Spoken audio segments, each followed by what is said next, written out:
Dr. G.L. Sampurna is a renowned psychologist and trainer. During my practice, I've now been in practice for the last 35 years, and during my practice what I found was that it's not one treatment or one thing that somebody does that actually works.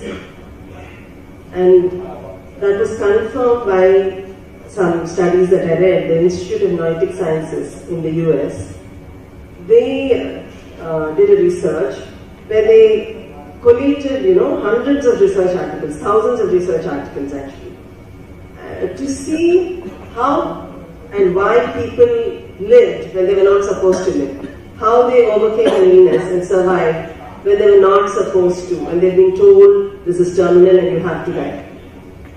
And they found again that it was not one thing that they could pinpoint and say this is it, this is the reason.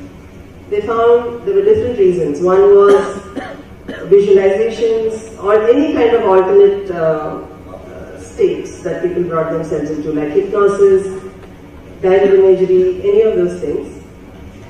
Another one was the placebo effect, where they believed that some particular medicine had a cure, even if that medicine did not have any ingredients to cure them.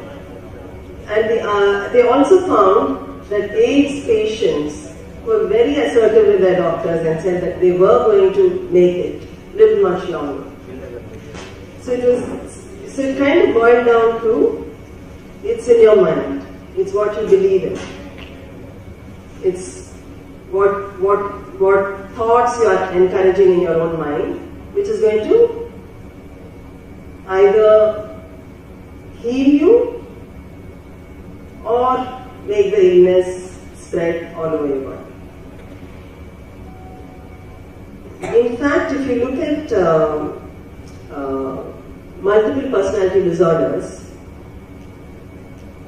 or split personality disorders, if there are each person, you're in a particular personality at one particular point of time, and then you change your personality. Each personality is completely different, even physiologically.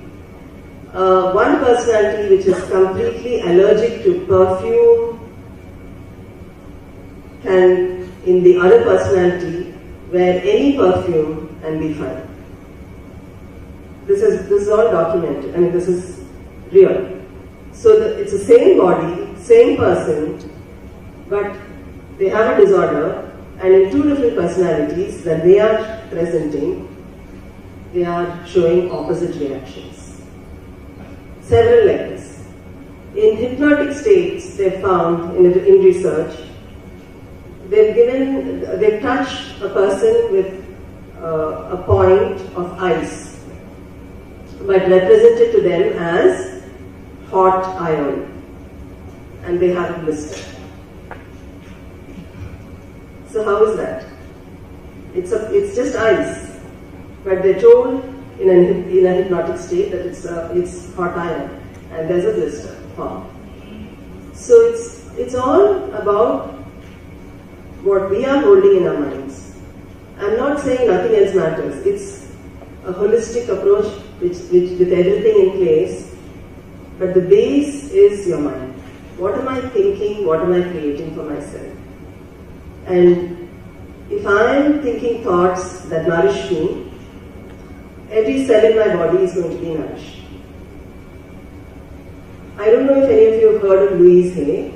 She is a metaphysical teacher in the US, and she had a terrible life right from when she was born, and she was raped when she was 5, and then she moved on in her life, and she thought she was doing well in life. She learned a lot of self-help things, and she thought she was progressing well. And then along the way, when she was around in her 50s, she had cancer. She was really angry. She said, I've been teaching all these principles to people, and how can I get cancer? And then she realized that there was a lot of old stuff which she had not released. So she bargained with the doctors, and she said, give me 6 months to a year and let me work on myself, and if it doesn't work, then we'll do something.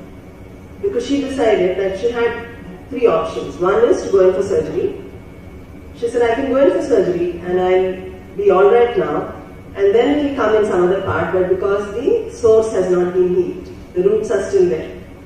And the various parts of Louise will be getting cut up, and in the end there will be no Louise left. So she said, that's not going to work. Then the second option was, I can go in for surgery, and after that I can then start healing myself. I can do all the other alternate work to heal myself. Then she thought, if I can go in for surgery and then do all that, why not first do all that and then see if I really need surgery? So that's what she opted for, the third option. And she took 6 months off to completely work on herself. When I say work on herself, it was not like, I'll do everything else that I need to do, and then if I have spare time, I'll do this. It wasn't like that. It was, I give up everything else in my life and I focus on myself. I focus on my body, I focus on my mind, I focus on my nutrition, I focus on everything for myself. And she did that, and by the end of 6 months, when she went back to her doctor, there was nothing there. She was completely healed. And that was in her 50s. In October, she just celebrated her 90th birthday. Okay, so there was no recurrence, there was nothing. She's completely healed. And that's the work that she's been teaching, and she's a